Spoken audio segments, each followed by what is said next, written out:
Pemirsa, mantan Mendikbudristek Nadiem Makarim divonis pidana 10 tahun penjara dan denda 1 miliar dalam kasus korupsi pengadaan laptop Chromebook.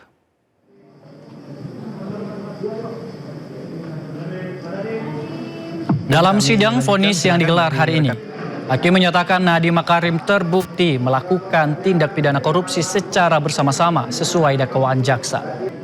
Selain pidana penjara 10 tahun, majelis hakim juga menjatuhkan pidana denda sebesar 1 miliar rupiah. Dengan ketentuan apabila tidak dibayar, maka diganti dengan pidana kurungan selama 190 hari. Tak sampai di situ pemirsa, Nadiem juga dijatuhi pidana tambahan berupa kewajiban membayar uang pengganti sejumlah 809 miliar rupiah, subsidiar 5 tahun penjara.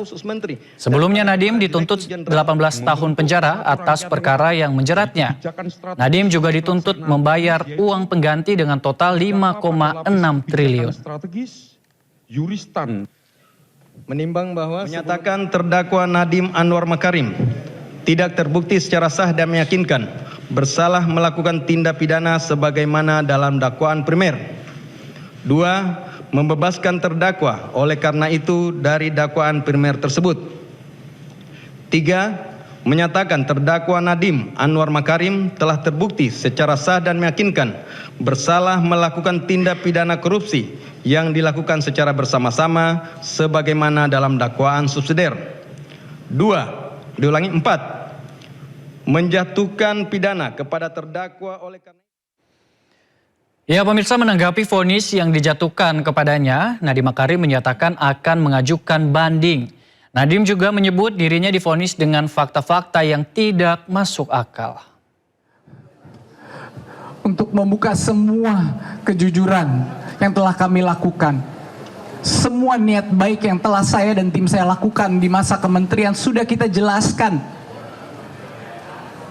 Tapi seolah-olah tidak ada artinya. Mana keadilan?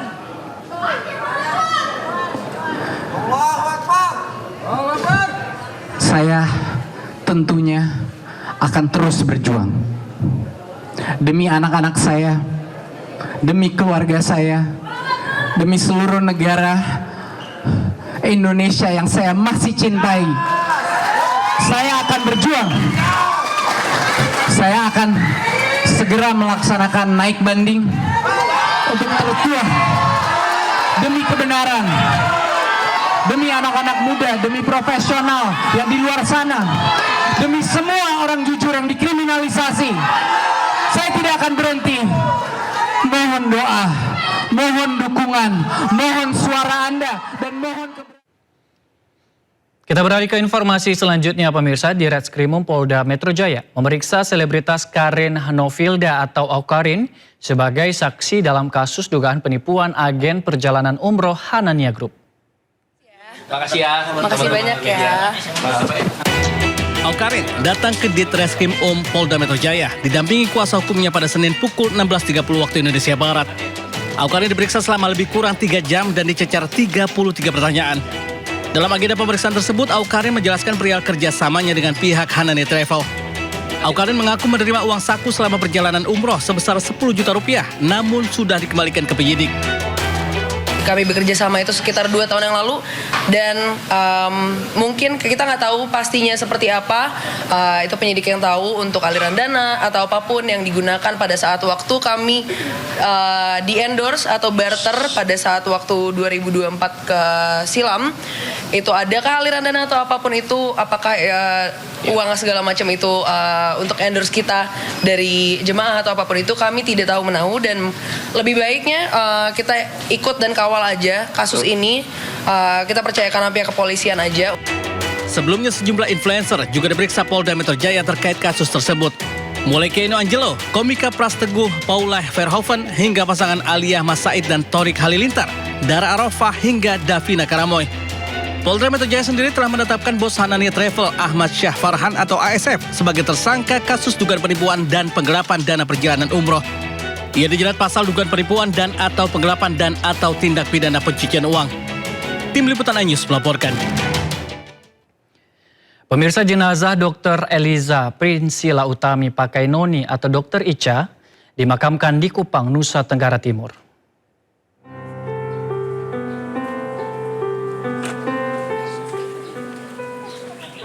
Ya, pemirsa, ratusan pelayat mengikuti misa dan memberikan penghormatan terakhir kepada Dr. Eliza Prinsila Utami Pakainoni atau Dr. Ica di rumah duka di perumahan RSS Bau Mata, Kupang.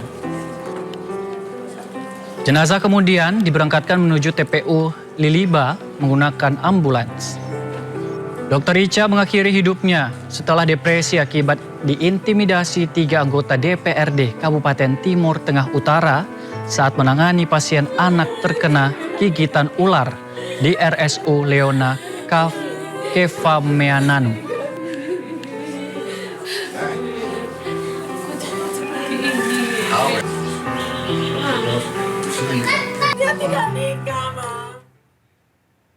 Sementara itu pemirsa, Bupati Timur Tengah Utara bekukan sementara pengajuan perpanjangan izin operasional RSU Leona Kefameananu. Namun pelayanan kesehatan di rumah sakit tersebut masih berjalan.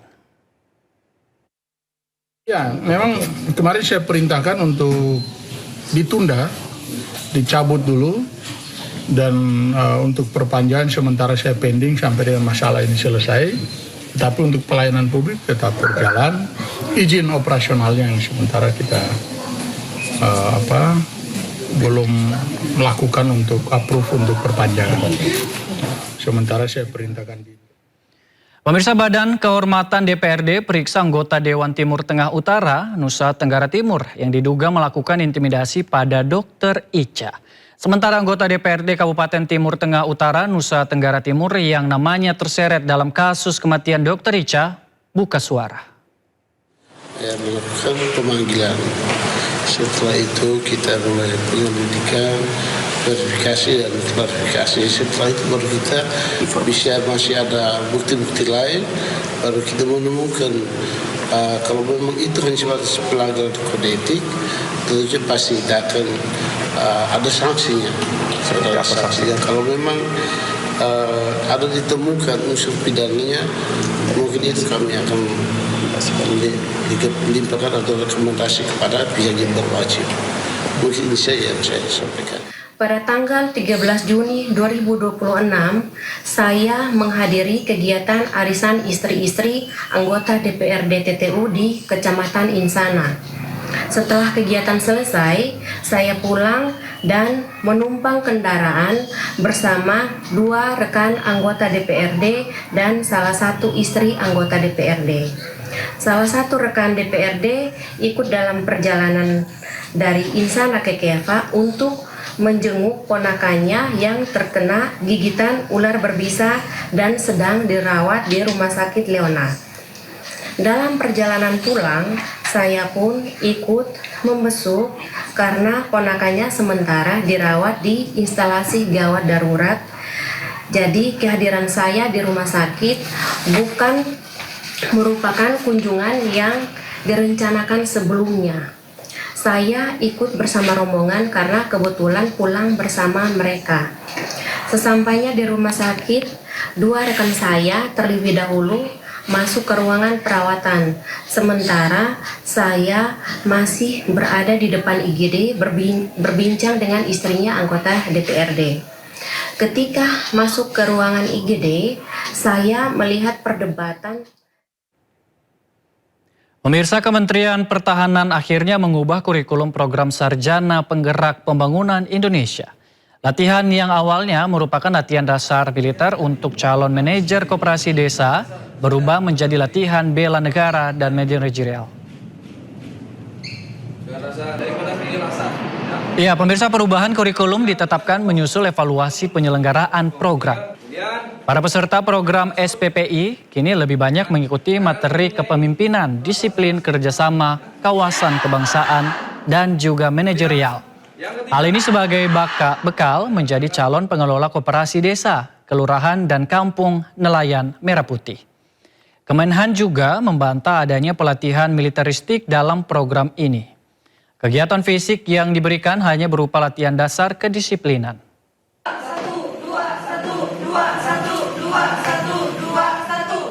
Pemirsa, Anda kembali di Sindo Malam. Mobil pick-up pengangkut solar terbakar di Serang, Banten.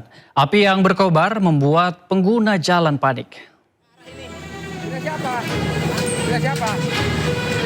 Ya, pemirsa, beginilah gambaran kebakaran. Kobaran api meludeskan mobil pick-up pengangkut solar terbakar di Jalan Lingkar Selatan, Serang, Banten. Api muncul dari bagian belakang kendaraan dan dengan cepat membesar hingga melalap seluruh bagian mobil beserta muatan solar yang dibawa. Kejadian ini membuat pengguna jalan berupaya memadamkan kebakaran dengan peralatan seadanya. Tidak ada korban jiwa maupun luka, kerugian materi diperkirakan ratusan juta rupiah.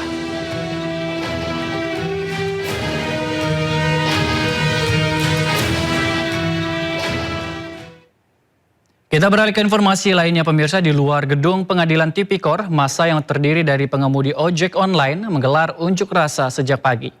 Massa menuntut keadilan dalam kasus korupsi yang menjerat Nadiem Makarim. Mengenakan jaket ojol, membawa spanduk berisi berbagai pesan. Massa berorasi menuntut keadilan untuk Nadiem Makarim. Massa menggelar aksi di bawah pengawasan aparat keamanan. Nadiem divonis 10 tahun penjara dan denda 1 triliun rupiah oleh Pengadilan Tipikor usai terbukti dan bersalah dalam kasus korupsi laptop Chromebook. Kita